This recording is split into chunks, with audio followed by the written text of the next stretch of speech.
বরানগর বিধানসভা উপনির্বাচনে বিজেপি প্রার্থী সজল ঘোষকে পরাজিত করে বিধায়ক নির্বাচিত হলেন টলি অভিনেত্রী তথা তৃণমূল কংগ্রেসের প্রার্থী সায়ন্তিকা বন্দ্যোপাধ্যায়। জয়ের পর শুক্রবারই তিনি বিধানসভায় যান, দেখা করেন অধ্যক্ষ বিমান বন্দ্যোপাধ্যায়ের সঙ্গে। এছাড়াও এদিন বিধানসভা উপস্থিত ছিলেন খড়দহের বিধায়ক শোভনদেব চট্টোপাধ্যায় ও সদ্য নির্বাচিত সাংসদ অরূপ চক্রবর্তী। এদিন বিধানসভার বাইরে এসে সাংবাদিকদের মুখোমুখি হয়ে সায়ন্তিকা বলেন, 3 বছরের পরিশ্রম খেটে অর্জন করলাম। সায়ন্তিকা এসছেন।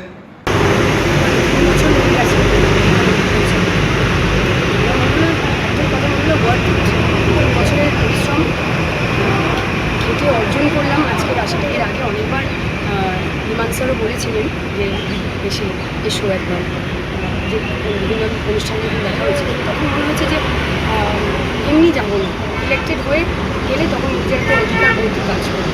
তো আজকে সেই অধিকার বোধটা কাজ করছে, আমি অর্জন করেছি। ভালো লাগছে। যখন আমি বলার শুরু করবো অবশ্যই